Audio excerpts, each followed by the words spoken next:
Hello everyone, कैसे हो आप लोग। इस वीडियो में हम रिप्रोडक्शन के बारे में पढ़ेंगे। तो चलिए टाइम वेस्ट ना करते हुए हम स्टार्ट करते हैं।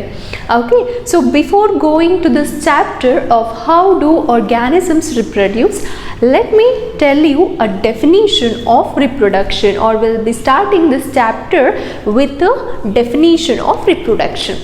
Okay, so what is reproduction then? Yes, so reproduction is a biological process in which new organisms are produced by the existing organisms of the same species. Okay, so here the word same species is very much important, because why I'm stressing on this word is, see, dogs can reproduce only dogs, right? Dogs can only give birth to dogs, and cats can give birth to only cats, right? And humans can give birth to only humans, right? And cats cannot produce humans, or humans cannot produce dogs. Sounds very odd, right? Yes, so writing the word same species is very much important, right? So what is reproduction? So reproduction is nothing but the process of producing, or a biological process of producing new organisms by the existing organisms of the same species. Okay, so what do you think? Do you think reproduction is very important life processes as other life processes like respiration, digestion, or circulation, right, or excretion? Do you think this reproduction is must in order to keep a organism alive? No, right? Even without reproducing, many organisms, or almost all the organisms, can survive even without reproducing. But still, why do you think the organisms are reproducing? And in fact, on the other hand, if we see, in order to reproduce, it happens for an organism to spend lot much of energy, right? And why an organism is simply wasting its energy in such a process where it is not at all necessary to stay alive? Yes, it is because in order to maintain the continuity of the species, the organisms are reproducing. Why? In order to maintain the continuity of the species, the organisms are reproducing. See, suppose example, if dogs or cats, if they stops reproducing, what happens? After some years, it happens to be that you cannot see dog species or cat species on earth at all, right? They all go in extinct, right? That's why in order to maintain the continuity of the species, the organisms will be reproducing. Okay, yes, so that's all about the reproduction definition and why do organisms reproduce. So now let's go and understand some topics which are very important, which is related to the reproduction. Okay, so the next concept is, why aren't we alike? Why do not I look same as the way you look, or why do not you look same as the way your friend looks? Why do we look very different from each other? Okay, let's go inside the cell to understand this question. Okay, yes, so as you can see that here I have represented an animal cell in a simple manner. Okay, so this is a cell membrane of a animal cell, and this happens to be a nucleus, and also you can see the chromosomes inside it, right? And then what happens, if you keep on unwinding this chromosome, you will be able to find a double stranded structure, correct? And what do we call this double stranded structure as? It is nothing but a DNA, which is deoxyribonucleic acid, right? And what does this do? What is the main function of DNA? As we already know this, because in 9th standard we have discussed about DNA in detail, right? So what this DNA will be doing? It carries the genetic information from parent to offspring, correct? It will be carrying a genetic information from parents to offspring, right? And also, if you see this, we also have something called as genes. What are these genes? Genes are nothing but they are the functional segments of the DNA. Okay, see, DNA will be made up of these nucleotides, correct? And any fragment if you take, and that fragment is having a data or a coded data in order to produce some proteins. Okay, if a gene or if a fragment of DNA, if it is having a coded information to produce certain proteins, you call that as a gene. Okay, gene is nothing but it's just a part of DNA. It's a functional segment of DNA, you can call. Okay, yes. So now you understood that this DNA carries the information from parents to offspring to produce proteins or to synthesize proteins, correct? So what happens if the information is changed in a DNA? Suppose here instead of A, it happens to be a T. Okay, it is in depth, so it's not required to go in depth inside these genes topics. So let's just understand in a very simpler way that if any information in this DNA gets changed, then different proteins are synthesized. Okay, so if different protein means different body designs. Hope you understand what is the meaning of body design. See, though I do not look same as you look, but I do have a similar body design as you have, right? I do have 2 legs, you also have 2 legs, you have 2 hands, I also have 2 hands, right? So we all have got similar body designs. So what happens if the information is same proteins, right, and similar body designs? So we do have a similar body designs, but we are not same, we do not look alike, correct? And if the information gets changed, what happens? Different proteins, so different body designs, right? You got it right in a simpler way. So now the basic event in the main process of reproduction is the copying of information or a copying of genetic information, right? If not, how do you think from a parent to offspring, how will it get transferred? It has to get copied, right? Because parent will be having one set, right? Consider that you have got a one original copy, right? In order, if you want to give it to others, you will Xerox it, right? You will have another copy of it. The same way in our body, it happens with the help of a DNA replication process. So what happens in DNA replication process? The similar copy of DNA is produced. Okay, so you can see that, see, this is your nothing but a DNA, double stranded DNA. Okay, so here it unwinds completely and this is used as a template strand. Okay, and then the complementary nucleotides gets secreted against this template strand. Okay, so now you can see we had earlier one copy of DNA. Now you can see that we are having a 2 copies of DNA, correct? So now we are having doubly stranded DNA, which are 2 in number, the count. For example, if there are 46 chromosomes in human, during DNA replication what happens? It will become what? 92.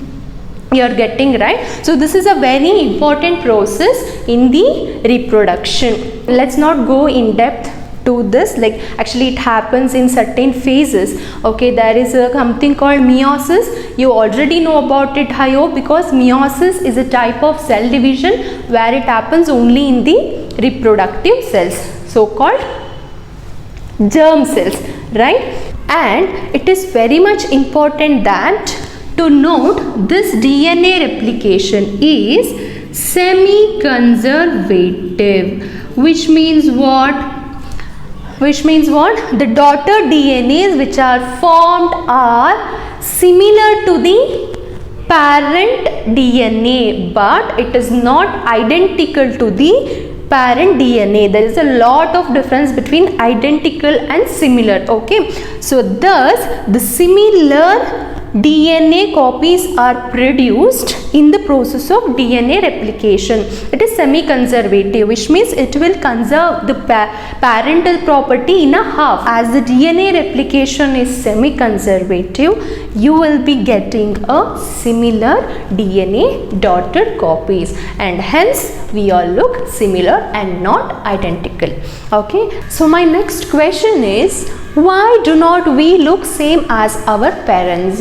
We do not look same as our parents, right? So that's because of this crossing over of homologous chromosomes, which forms a recombinance chromatids, which means there happens to be a recombination of DNA which leads to a formation of recombinant chromatids. Okay, so see, this is a these are homologous chromosomes. See, every organism will get a chromosome contributed from a parental two different individuals, right? One from father and one from mother.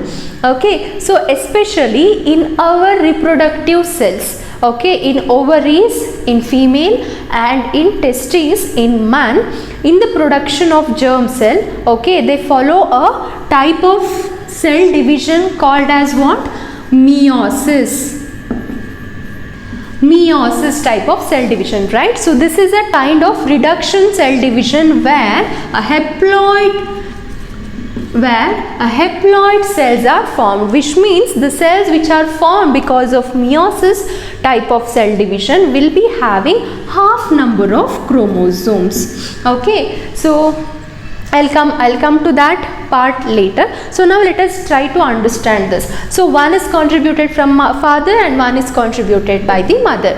Okay, so now in these homologous chromosomes there comes a phase called as prophase 1. Let's not go much depth into the cell cycle phases. Okay, so in prophase 2, that this process will happen where the crossing of these homologous chromosomes will happen, and thus you can see that this genetic information is being exchanged between these two chromosomes, these two homologous chromosomes, correct? You will be able to identify the color, right? So this is completely of green and this is red, right, as noted earlier. But here you can see that this chromosome this chromosome got red and this chromosome got green, correct? So you can see the new recombination, new chromatids are formed, which leads to the what? Which leads to the variations. Okay, this leads to the variation in a new individual. That's why we do not look same as our parents. Okay, so what is this variation? So variation is nothing but it's a character or a trait of an organism where those characters or traits were not seen in the parents, were not existed in the parents. Okay, so these are a new characteristics. Fine, so this is what we call it as a variation. So that's why we do have different, characteristics or traits from our parents. Got it, right? So that's all because of one thing, which is a genetic recombination. Okay, got it, right? So because of genetic recombination, new variations are formed, and thus an organism will not look same as their parent. Okay, yes. So now what is the advantage of this variation then? What is the advantage of this variation if an organism is having? Okay, so this variation helps an organism to adapt themselves for the existing environment and also to have a evolution. So that variation, you can blindly remember that variation always leads to a evolution. Okay, I'll give an example so that you can understand this very easily. See, consider there is a group of microorganisms which can survive in a normal temperature, okay, like 35 to 40 degrees Celsius. Okay, so in these few organisms, due to mutation is nothing but a change in a genetic information, like, or you can call this as recombination now. Okay, so due to genetic recombination, okay, what happened? Few microbes developed the resistance against the higher temperature. So these few organisms can even survive at a highest temperature. okay, highest temperature. So suddenly what happened? Some natural disaster happened, some volcanic eruption happened, or some hot spring formed over there. Do you think these other microbes which had got a resistance, like which can tolerate up to 40 degrees Celsius, can survive in such environment? No, right? They cannot survive because they had a resistant, or they can only survive in a normal temperature. They cannot survive at the highest temperature. But these 4 bacteria or few bacteria which had developed a resistance, correct, against a highest temperature, which developed a character or a trait to resist for the higher temperature, can survive at a highest temperature. So what happens? So all these will die. Only these bacteria which were mutated can live. So don't you think there is something, evolution is happening there, because they can survive at highest temperature and they can lead their life further, and the rest all microbes dead, right? And this mutation or a genetic recombination is also leading to a continuity of the species and also for the evolution, right? So the variation in an organism or in an individual is very much important. Okay, so got it, right? So that's all about the basics of this reproduction. Now let us enter into our actual chapter or actual content of the chapter of this reproduction.